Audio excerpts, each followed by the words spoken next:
Welcome back to the Orange Zone right here on NBC3. We're brought to you by the Fusillo Automotive Group and Northside Collision. Damian, no doubt it's a season that set up, honest to God, 2 decades of success to follow. And it almost came out of nowhere. The 1987 undefeated Orange team honored 30 years later at the Carrier Dome this past Saturday. That team, as we mentioned, going undefeated and had a shot at the national championship until, oh boy, Auburn and the tie. You just don't do that. Go for a tie in the Sugar Bowl. Come on, Pat Dye kicking a field goal to tie the game instead of trying for the win. As it stands, the Orange went 11-0-1. 30 years later, they're still met with so much fanfare here in town, and with good reason. And after the first quarter of Saturday's game, we talked with Michael Owens. He was the hero on that 2-point conversion.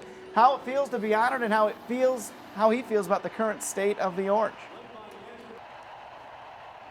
Special play. I mean, you know, it's no more play in the history of Syracuse. So it's very special, and it led to the undefeated season. But it was a great play, and just the memories from that play, just showed it on the board, just brings back the chills. The fans still appreciate hard work.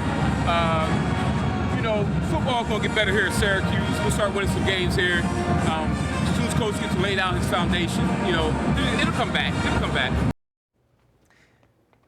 And that's what we're talking about right now. What Michael Owens said, it'll come back, it'll come back. And I think the feeling in Central New York, especially under Dino Babers, it's not a matter of if, it's a matter of when.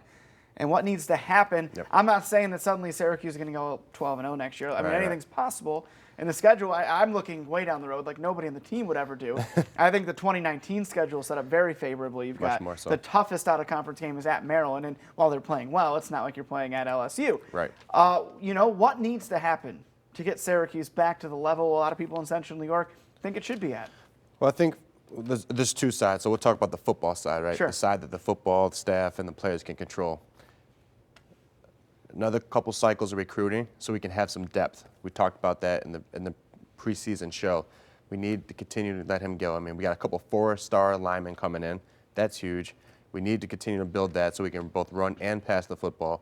Continue to get those recruiting in so we have more than just the first tier line. We have a second string depth as well. So when guys do get hurt, it's not, okay, now we're only playing rookies and young guys.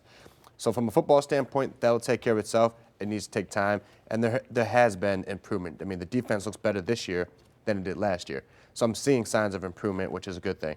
But, you know, Michael Owens said it. You can't come to a game and see 29,000 people there. Let's say that was recruiting weekend. You're going to say, well, we need to get some recruits. What recruit in the right mind would come to a stadium that has 29,000 people in it that's playing in the ACC? Like, you can't ask for this and expect that if you're not going to do your part either. It doesn't make sense. It's not fair to that staff, the team, and the players that are out there busting their butts. They're trying. You think they want to lose that game? No. So get off your high hat, get in the dome, and stop complaining. It's just the way it is. You can go around a lot of college football schools, Missouri.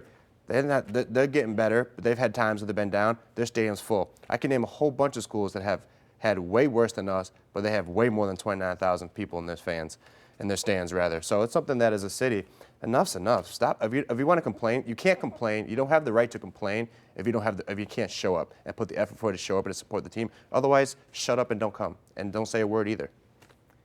When this guy speaks, you got to listen, by the way. I'm just saying, that's what I always do. But, you know, I agree. You know, I'll go with one thing I've noticed, and this isn't a Syracuse thing, this is a college football thing, the vicious cycle.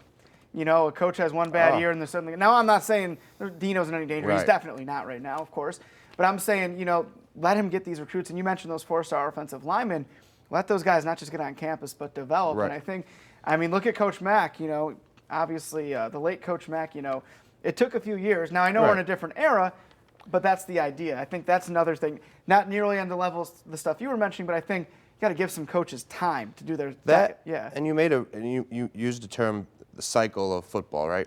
College football is very cycled. It has a ton of them. SEC is really not what everyone thinks it is. Sure. It's Alabama and everybody else that rides Alabama's coattail.